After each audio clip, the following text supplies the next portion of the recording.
أبو بكر وعمر لم يحضرا دفن الرسول. يا حبيبتي، وانت ايه بقى ان شاء الله عاتبة عليهم عشان ما حضروش ولا ايه؟ هي خطوبة بنت خالتك؟ والمفارقة هنا ازاي غابوا عن جنازة الرسول ودفنه؟ استاذ حمالات، يا اهلا يا اهلا.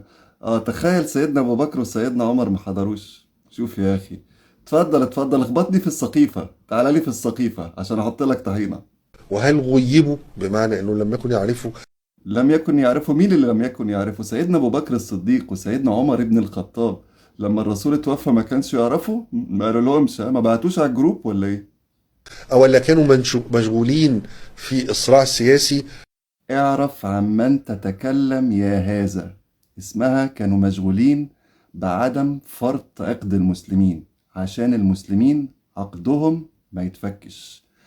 وده كان واضح لان اول خليفة اول حاجة قابلها في وشه بسم الله الرحمن الرحيم كده ردة. وآل البيت دفنوا سيدنا محمد من غير ما يقولوا لهم برضه. اهل البيت دفنوه من غير ما يقولوا. انت مفكروا خيالك ده اللي واكل ورث امك هندفنه من غير ما نقول لك؟ يا ابني يا حبيبي، انت بتتكلم عن محمد ابن عبد الله.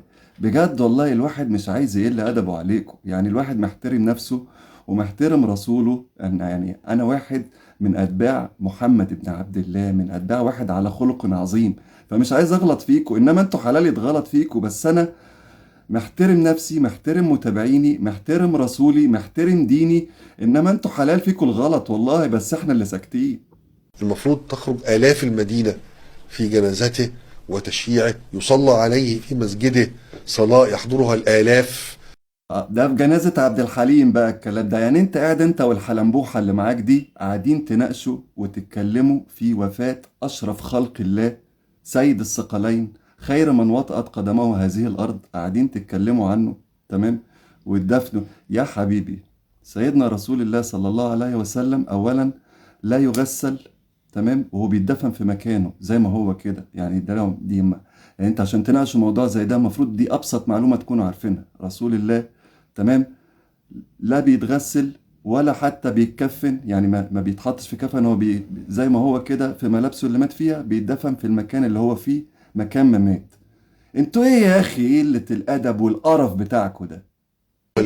ثم تمضي بقى الجنازة حتى البقيع حيث مدفن الرسول، أو حتى للعودة إلى المسجد في غرفة عائشة حيث يدفن. بجد ده جهل يعني، ومش ممكن مش ممكن. يعني انت مفكر ان الناس هتخش غرفة ام المؤمنين عائشة؟ سيدنا رسول الله صلى الله عليه وسلم أشرف على تجهيزه، تمام، ودفنه سيدنا علي بن أبي طالب والقسم ابن أبي طالب، الاتنين ولاد عمه، تمام. وهو أوصى إن اللي يباشر الموضوع ده يكونوا من أهل بيته صلى الله عليه وسلم، تمام. سيدنا أبو بكر الصديق وسيدنا عمر بن الخطاب كانوا مشغولين بأمر الدين في الوقت اللي كان سيدنا علي بن أبي طالب كان مشغول بدفن رسول الله صلى الله عليه وعلى آله وصحبه وسلم، تمام. والاتنين دول حاجتين ما بيتعرضوش مع بعض، كل رجل ربنا حطه في المكان المناسب واستخدمه للحاجة المناسبة له في الوقت ده. والله يرضى عليك انت والحلنبوحة اللي معاك دي مش اهل اصلا ان انتوا تناقشوا في موضوع زي ده. أبو عبيدة بن الجراح أمين الأمة. لا حول ولا قوة إلا بالله. سيدنا أبو عبيدة ابن الجراح أمين الأمة، واحد من العشرة المبشرين بالجنة. حضرتك تطلعي مين في الكوتشينة بقى إن شاء الله عشان قاعدة تقولي لي أبو عبيدة والأستاذ الحمالات اللي قدامك ده قاعد متنك أوي كده بيقول لك إيه أنت تعرفه أصلا؟ تعرف مين سيدنا أبو عبيدة بن الجراح ده؟ قول لي كده 3 4 معلومات تعرفهم عنه عشان أنا مش فاهم لك أصلا. هو أنت شيعي ولا مسيحي ولا علماني ولا كافر ولا خرمانت كده كلابي كله على بعض، ولا أنت إيه حكايتك بالظبط؟ هو الذي يحفر كما يقول ابن سعد، هو الذي يحفر لأهل مكة، وكان أبو طلحة الأنصاري يحفر لأهل المدينة. عليكوا ذمة ودين انتوا الاتنين.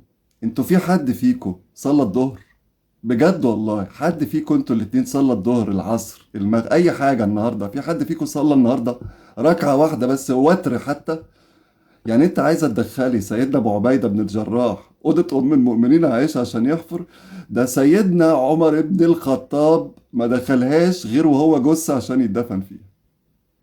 لم يحفر قبر النبي. أبو عبيدة بن الجراح اختفى تماما، لم حفار يجدوا أحد. المهاجرين وحفار أهل مكة وأمين الأمة. هي ما تعرفش عنه غير ان هو امين الامه، تلاقيها مفكراه خليفه اصلا. مش موجود. مش موجود. ابو عبيده في السقيفه. في السقيفة. احلى حاجه ان كنتوا متخيلين وشيطانكوا سارح بيكوا ومصور لكم ان الصحابه كانوا في السقيفه بيتخانقوا على مين بقى اللي هيحكم.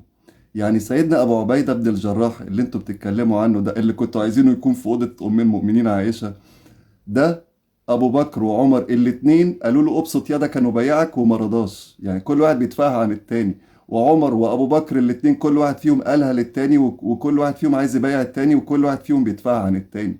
انت مفكرها يا حبيبي؟ بص، ابو بكر الصديق، سيدنا ابو بكر الصديق وسيدنا عمر بن الخطاب دول تربية ومدرسة سيدنا رسول الله صلى الله عليه وسلم.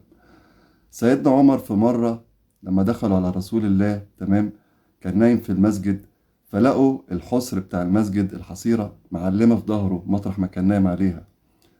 فسيدنا عمر يعني تأذى من المنظر، يعني رسوله ويعني ما حبش ان هو يكون نايم على حاجة كده ومعلمة في جسمه ولا حاجة. فسيدنا رسول الله لاحظ فبص له كده، قال له إنها نبوءة يا عمر لا ملك. دي كانت شيلة ثقيلة وكلهم كانوا عارفين معناها وعارفين قيمتها، وهو لو ما كانش حد فيهم أهل للثقة دي ما كانش ربنا ولاه. فأنت اطلع منها أنت والحلنبوحة دي، الله يرضى عليكم. دي حاجة حصلت خلاص، ولا انتوا هتعرفوا تغيروا فيها حاجة، ولا هتعرفوا تعملوا حاجة في حياتكم دي. روح صلي لكم ركعتين تنفعكم، ولا شوف اعمل لك طبخة تنفعك تعشى بيها، أحسن من القرف ده. قبل وفاة. ما هو برضه شيء مدهش يا دكتوره. مدهش طبعاً، مدهش. النبي مات يوم الاثنين، هما طيب اذا كانوا على عجله من امرهم كده، ليه استنوا اليوم الاربع او اليوم الجمعه؟ ما كانوا يدفنوا انه هو نفس المكان. مين اللي استنى اليوم الحد ويوم الاربع ده؟ انت متخلف، اقسم بالله انت متخلف. معلش بقى، انت مش عارف انت بتتكلم عن مين. هو ايه اللي استنى اليوم ليه؟ كان في ناس جايه من البلد بقى تعزي فاستنوا لما يا اخي اتقي الله فيا بقى وفينا ايه ده؟